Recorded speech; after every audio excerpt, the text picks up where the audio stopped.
Olá, minhas irmãs, mulheres queridas, louvado seja nosso Senhor Jesus Cristo, amada seja a Virgem Santíssima, nossa Mãe.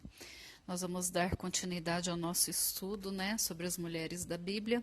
Hoje eu gostaria de falar um pouquinho com vocês sobre Raabe.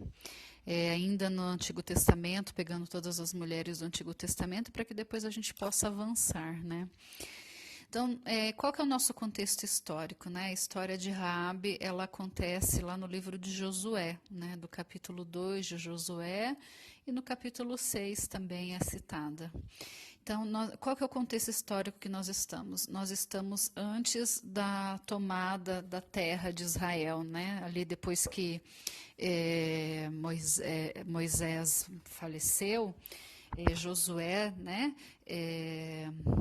considerado seu sobrinho ali, filho de Num, foi quem chefiou o povo de Israel e quem fez com que o povo, foi o guerreiro que fez com que o povo de Israel adentrasse a terra prometida, porque Moisés, ele não entrou na terra prometida, Ele liderou o povo, libertou o povo do Egito, mas ele não entrou na terra prometida. Essa graça foi dada por Deus a Josué e a sua família. E Raabe está nesse contexto, A Terra Prometida, ela já estava ocupada, por outros povos, E o povo, de Josué, ele ficou assim por um tempo ainda, averiguando, Até na época de Moisés também, eles já estavam por um tempo, averiguando o povo, que fazia parte agora da Terra Prometida, que habitavam a Terra Prometida, e essa Terra Prometida era uma terra que já tinha sido dada aos hebreus há anos atrás, adquirida desde Abraão, Mas como eles fugiram para o Egito, depois ficaram, por causa da fome, depois ficaram escravos no Egito, outros povos pagãos, tomaram conta dessa terra. Então, assim, como Deus havia prometido essa terra de novo para os hebreus, eles ficaram avistando, a terra, procurando uma estratégia, mas essa terra, ela tinha, esses povos, eles tinham uma fortaleza muito grande e eles precisavam de uma estratégia, porque se não fosse com a ajuda de Deus, jamais eles venceriam isso, Então, lá no livro de Josué, no capítulo 2, Josué, ele fala para dois de seus soldados adentrarem a cidade como espião, E lá espionar para saber qual que é a melhor forma de entrar na cidade, como que eles poderiam fazer uma estratégia de guerra. E eles provavelmente acharam que uma maneira fácil de entrar numa cidade, porque tentem imaginar o contexto, gente, daquela época, que era assim, os povos viviam em cidades que hoje a gente pode considerar como se fossem bairros, Eu aqui no meu bairro é praticamente uma cidade. Meu bairro aqui, o Parque Universitário, ele é um bairro que é maior do que, por exemplo, a minha cidade onde eu nasci, lá em Rubelita, Tem mais habitantes aqui do que tem lá na cidade. Então, assim, as pessoas, a maioria se conhece, um sabe do outro, conhece a história e assim por diante, Então, imagine, assim, um forasteiro que chegasse numa cidade, ia ser, com certeza, visto, pelas outras pessoas. Por quê? Porque todo mundo se conhece, todo mundo sabe quem mora em quem, E era assim que eles viviam, Então tinha uma fortaleza, tinham as casas, tinha o castelo lá do rei, tudo que eles viviam, os guardas, imagine esse contexto mesmo, E o povo já sabia os feitos do Deus de Israel, os feitos dos hebreus, o que Deus fez através de Moisés, as pestes do Egito, venceu o Egito, que era uma das nações mais poderosas, dali daquela região. O povo conseguiu sobreviver no deserto por 40 anos. Realmente era algo sobrenatural, e as pessoas viam que eles eram alimentados, por Deus, que mandavam maná do céu, codornizes e assim por diante. Então, assim, todo mundo já conhecia a história do povo de Israel e sabiam que eles estavam acampados e sabiam que eles queriam tomar posse da terra que Deus havia prometido. Então, todo aquele povo inimigo lá, ele já estava à espreita. apesar de muitos duvidarem, né, não acreditarem no sobrenatural, mesmo que o sobrenatural estivesse ali aos olhos, né, era nítido. E por isso que eu escolhi falar de Raabe com vocês, né, porque Raabe, ela foi uma dessas mulheres que acreditou, então ela já estava sabendo da história toda, ela já tinha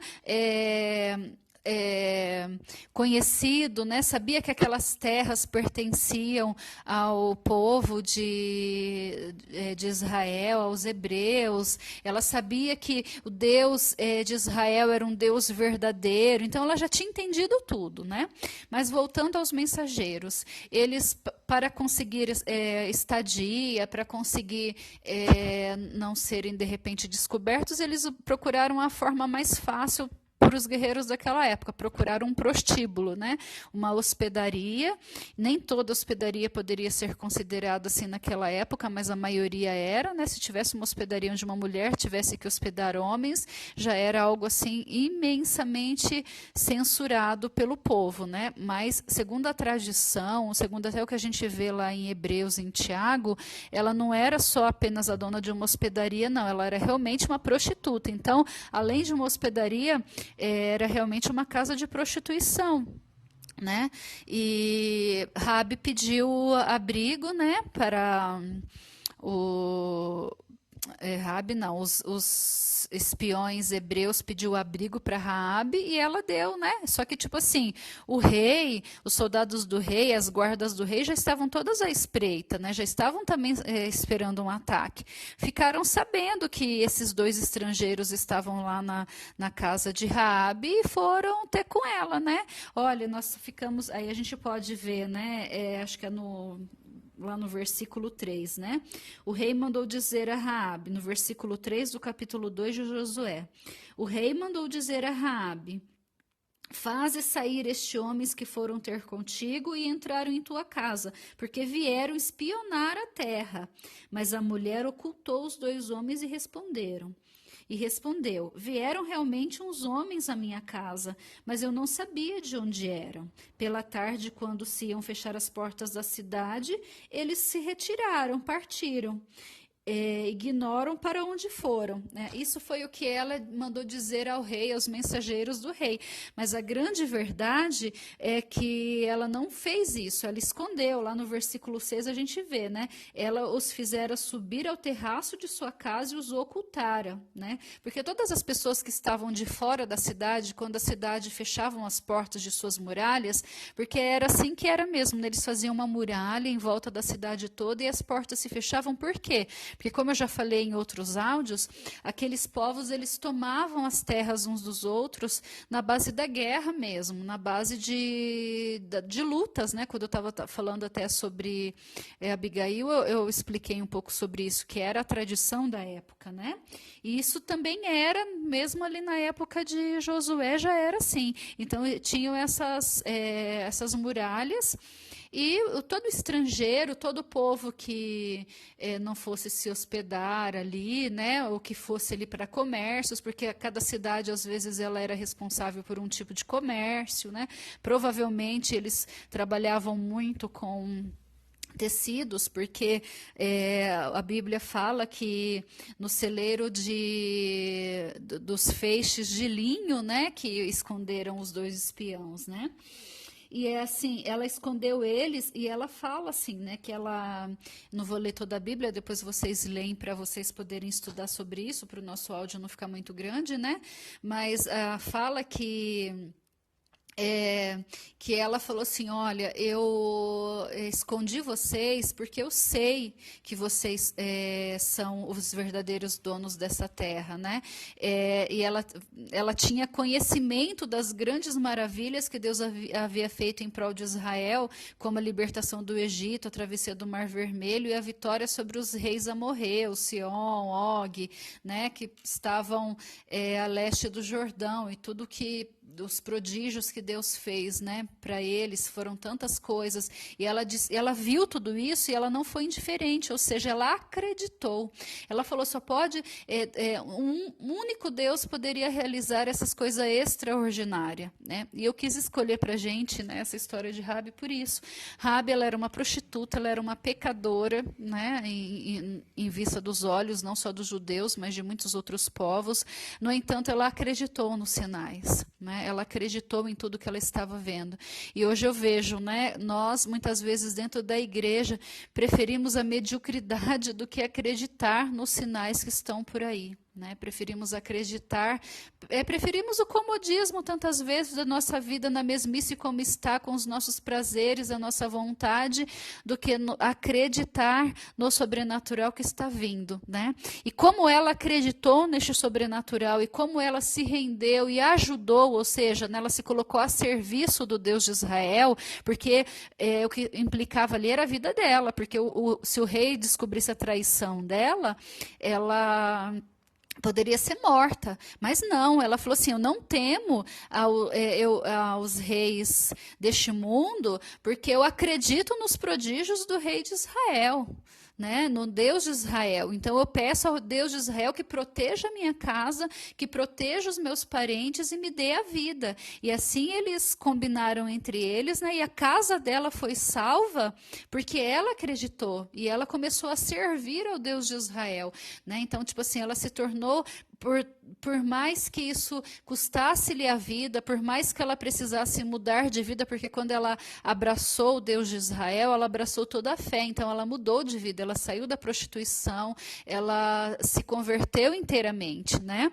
E tanto que conta lá no capítulo 6, que aí depois tem toda a história, né, de que aí Josué, então, combinou com ela que se ela colocasse um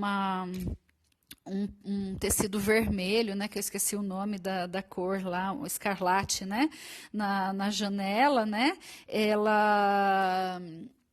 a família dela seria salva e assim por diante, né? E quando teve a invasão lá, o cerco de Jericó, que eles fizeram lá, tocaram a trombeta, invadiram, antes de destruir a cidade e tudo, lá no capítulo 6 a gente vê, Josué pede para que ela seja introduzida entre o povo judeu, né? Então, tipo assim, aquele povo vitorioso, ela fez parte desse povo. E provavelmente ela contraiu um matrimônio com algum dos judeus, né? Porque olha só, né, de uma prostituta, mas que confiou na graça, que viu o sobrenatural, se arrependeu e se aliou e começou a servir o Deus verdadeiro, né? Ela é citada no Evangelho de São Mateus, lá na descendência, né, da genealogia de Jesus Cristo, né? Então, Raabe é citada mais 3 vezes no Novo Testamento, né? Ela é citada no Evangelho de São Mateus, no capítulo 1, versículo 5. Ela em Hebreus 11 também, né? Hebreus 11, 31. Quando São Paulo está falando sobre a fé para os hebreus, né, foi pela fé que Abraão, e assim por diante, né? Ele fala também de Raabe, né, que foi pela fé que, deixa eu ler aqui para vocês, né? Foi pela fé que Raabe, a meretriz, não pereceu com aqueles que resistiram por ter dado asilo aos espiãos, né? E depois lá em São Tiago também ela é citada mais uma vez, em Tiago 2:25, né? Ele diz assim, né? Do mesmo modo, Raabe, a meretriz, não foi ela justificada pelas obras por ter recebido os mensageiros e os ter feito sair por outro caminho, é quando São Tiago está lá falando sobre a fé sem obras é morta, né? Então ele quis dizer assim, Raabe teve fé, mas ela justificou a fé dela por obras, ou seja, ela colocou seu pescoço em risco, né? Ela foi, deu abrigo, ela ajudou. Então, graças à ajuda de Raabe, dessa mulher corajosa, essa mulher que era pecadora, mas soube reconhecer os seus pecados e soube reconhecer o extraordinário deste nosso Deus que nos habita, ela ajudou o povo de Israel a reconquistar as terras, né? Então, assim, graças a ela que deu asilo, que fez com que os soldados pudessem armar uma estratégia de guerra e reconhecer o território do inimigo, Deus foi mais uma vez vitorioso pelas mãos dos homens, né? Porque se fosse só pelas mãos de Deus, um sopro de Deus, um pensar de Deus aniquilaria, né? Mas Deus quis a vitória dele pelas mãos dos homens para que a sua glória fosse exaltada, né? E Raabe, então, ela foi um elemento importante para essa exaltação da glória de Deus, né? E depois de sua posteridade também, né? Que é tida desde a comunidade dos apóstolos como um exemplo de fé para nós. Então, assim, eu queria gravar para vocês essa semana sobre essa mulher fantástica, para que nós possamos nos inspirar nela, seja qual for a nossa condição hoje, né? De pecado ou de tibieza que nós estamos vivendo, né? Na nossa missão, mesmo que nós já deixamos o pecado para trás, mas a gente ainda não vive como quem acredita no extraordinário de Deus. E como que é viver como quem não acredita? É como eu sou de Deus, mas eu não coloco o meu pescoço em risco, eu não me desgasto pelo Senhor, né? Eu não vou lá e luto pela implantação do reino de Deus. Tá bom do jeito que tá, eu servindo a Deus um domingo por mês, fazendo uma missãozinha aqui e lá, se for para o meu prazer, se não interromper a minha agenda pessoal, né? Como se Deus fosse o segundo e a sua agenda pessoal fosse em primeiro, né?